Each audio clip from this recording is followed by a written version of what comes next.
honourable members and friends. Gutpla Morning Gata. Thank you for your warm and your generous welcome to Papua New Guinea. I am delighted to be the first Australian Prime Minister to visit Papua New Guinea since 2018.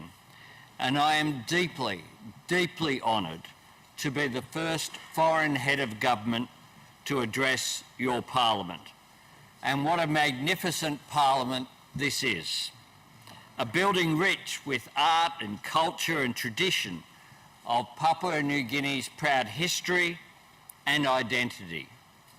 And a chamber alive with optimism for the future of this nation and the progress of your people. Australia and Papua New Guinea are the closest of neighbours.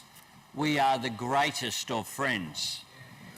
For thousands of years, Torres Strait Islanders and the Indigenous traders of PNG shared culture and kinship, exchanging goods and ideas. That thread runs unbroken through us today, to our modern trade links, our evolving business and investment ties, our migrants and expats, our expanding fields of cultural and educational exchange, even, of course, our shared passion for rugby league.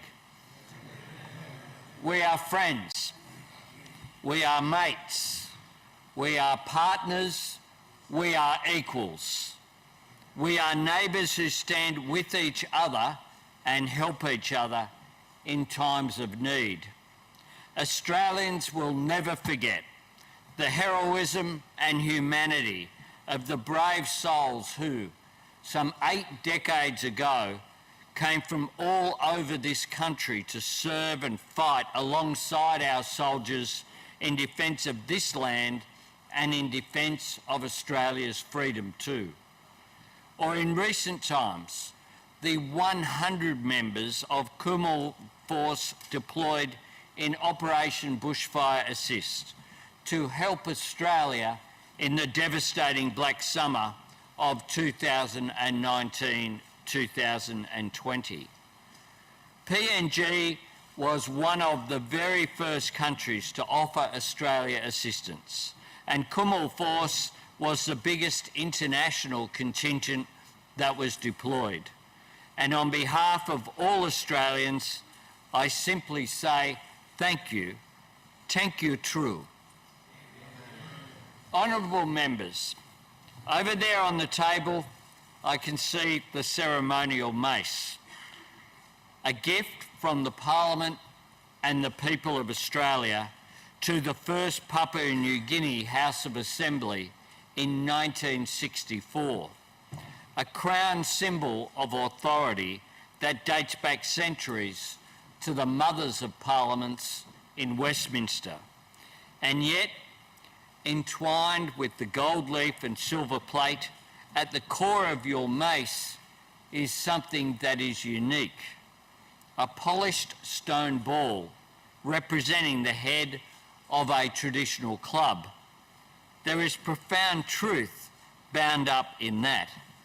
Australia gave your first assembly a symbol of our support and respect and also affection, a demonstration of the precious value we place on our country's deep and lasting friendship, and a token of gratitude for the extraordinary service your people gave to ours in the darkest days of the Second World War.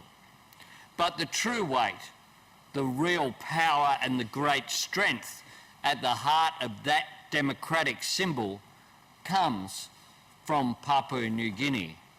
It comes from you, your people, your culture, your courage, your talent, and your intellect and ambition. That was the truth at the core of the movement to independence, now nearly half a century ago, because independence was not Australia's gift to give. It was the people of Papua New Guinea's right to assert It was your opportunity to seize.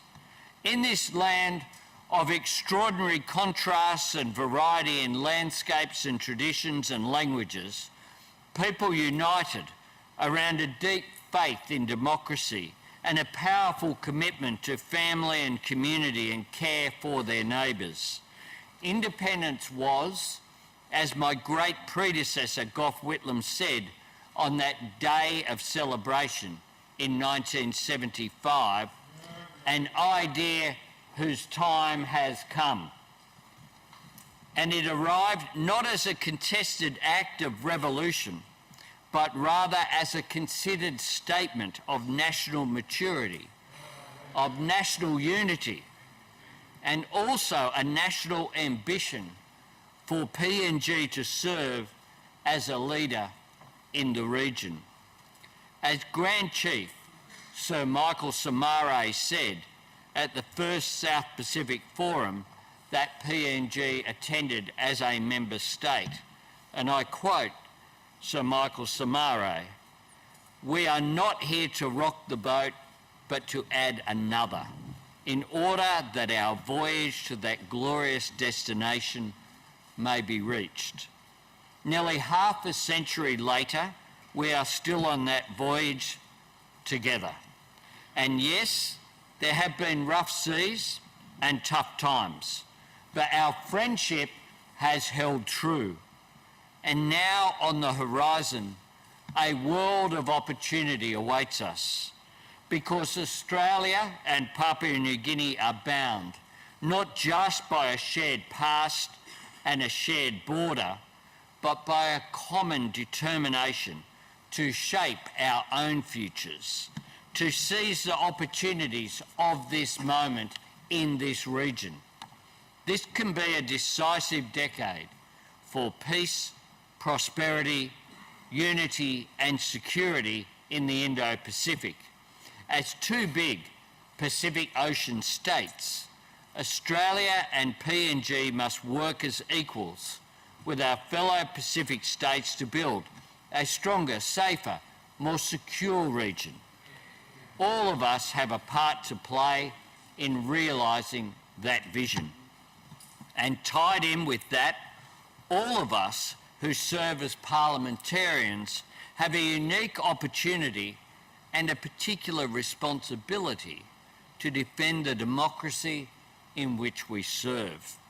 And we fulfil that duty best by demonstrating the value of this place and the ideals that it is built on, by proving that the system we belong to has the power to change people's lives for the better. This begins with ensuring that every girl and boy has the right to grow up happy and safe and with the opportunity to get a great education. The government I lead is committed to strengthening Australia's education partnership with PNG, working with you on the important priorities you've identified, including the early years and vocational education and training, and making sure that equality for women and girls goes far beyond the opportunity to attend school.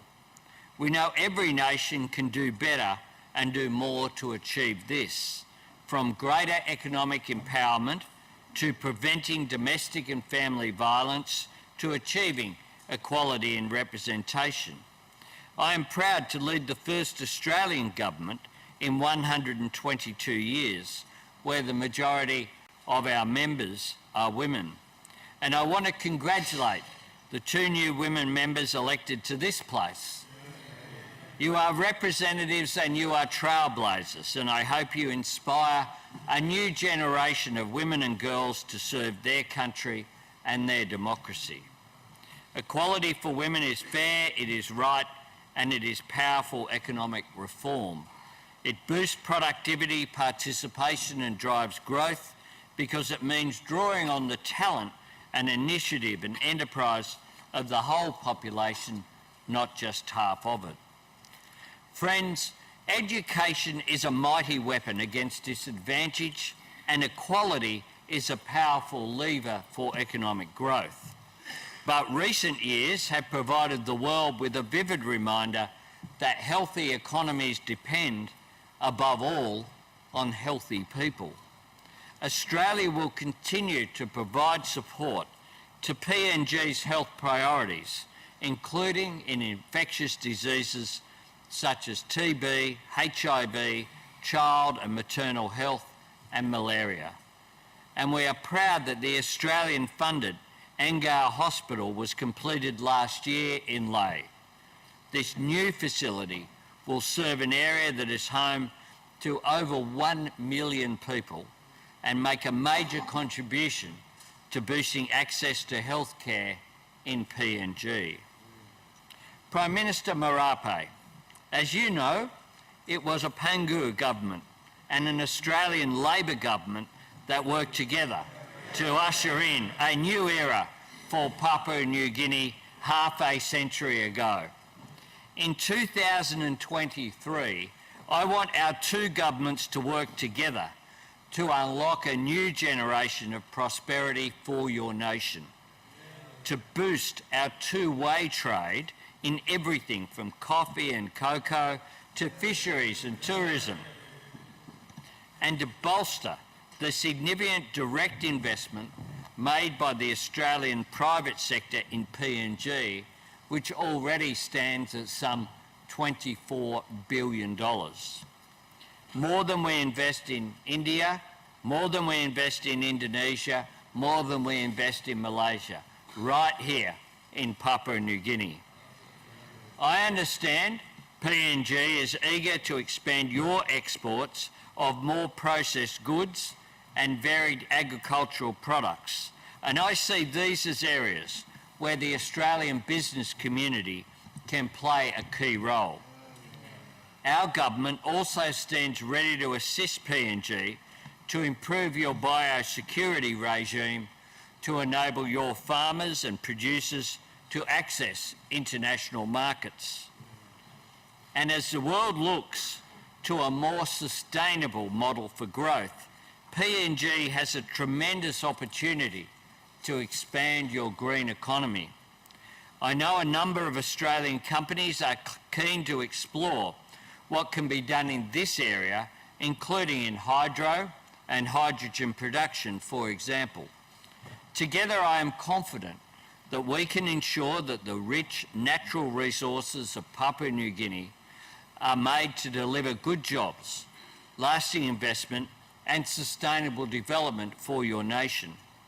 But our friendship is deeper than trade, and our partnership and cooperation and engagement should reach beyond it.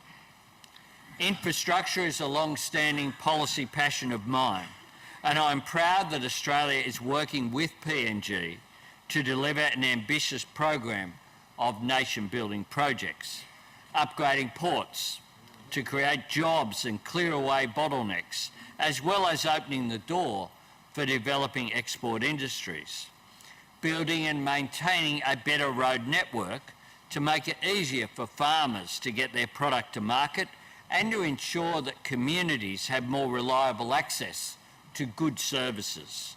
And here, on the threshold of the biggest markets and the fastest growing economies in the world in human history, digital and communications infrastructure is every bit as vital as roads and ports.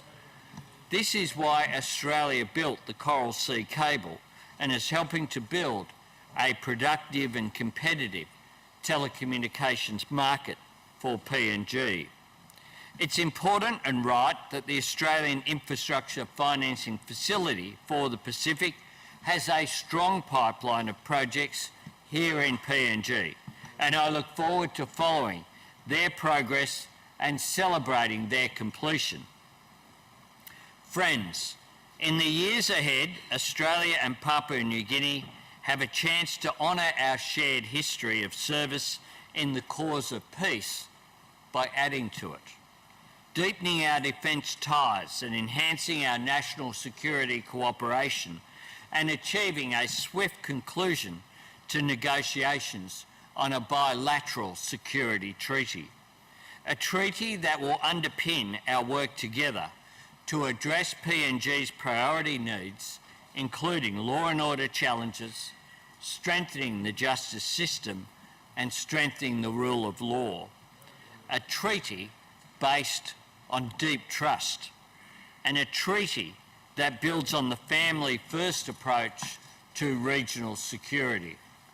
An example to others and an investment in the future of our partnership. In the same spirit of regionalism, we're expanding opportunities for PNG citizens to travel and work in Australia through the Working Holiday Visa, the Pacific Engagement Visa, and in particular, the Pacific Australia Labour Mobility Scheme. Australian farmers and producers benefit from the expertise and industry of your people.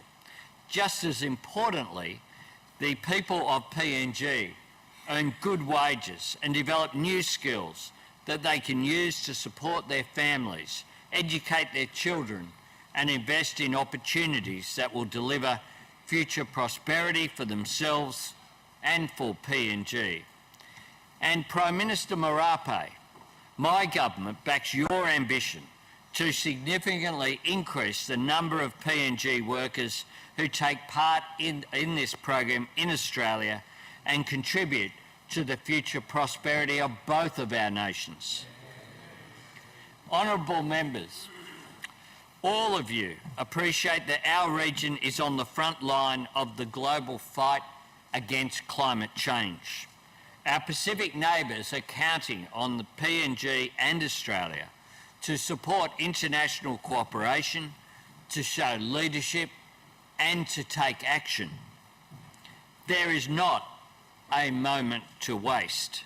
It is up to our generation to protect the precious and unique natural environment of our rainforests, our reefs and our coasts, to build and plan our infrastructure so our communities are more resilient and better prepared for natural disasters.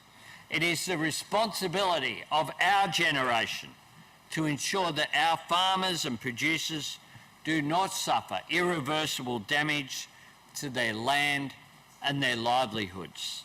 And it is a great opportunity of our generation to grasp the transformative economic benefits of clean energy technology, all of which is why I'm very pleased that PNG will be joining the Indo-Pacific Carbon Offset Scheme. Honourable members, when Prime Minister Marape and I watched the State of Origin together in Suva last year, he said there are only 3 days that your country stops. Game 1, Game 2 and Game 3 of State of Origin. That is something I think that a lot of Australians can relate to. And it was great to see so many people getting off the Air Guinea flights in Brisbane to support the talent of the Kumals and the Orchids in the Prime Minister's 13 matches. And today I affirm my view that I want to see a PNG-based team, Pacific Islanders, competing in the National Rugby League competition. Whether it is rugby league or cricket with the Barras and the Luas, or the work being done here by the AFL, sport is such a genuine and powerful way of building strong and lasting ties between our peoples at a code and club and community and family level. And the same is true for education and art and cultural exchange. My government will continue to support programs that deepen understanding and strengthen connections between Australians and the people of Papua New Guinea. Because at the heart of our two nations' friendship is that sense of respect and connection between equals. Honourable members, tomorrow I will travel to Wewak to pay my respects at the resting place of Grand Chief Sir Michael Somare. Before I left for this visit, I was shown a photo taken in 1974 at an event in my hometown of Sydney. The Grand Chief holding on to part of a two-pronged spear which is just broken across his knee into two pieces. One was given to Gough Whitlam, the other to the great Matuan leader, Oala Oala Rawaru of Pari village. This gesture was a symbol of peace, but also the signifier of a pact, of a promise between two leaders, a new path of friendship, mateship and common accord, a bond between equals. I am proud to say today that Australia is determined to continue to honour that promise. We stand with you. We hold true. Our two nations are bound together. Now let us build together a future of peace, prosperity and opportunity for all. Thank you. Churl Gate, Lukamu Bihan. Thank you very much. See you again.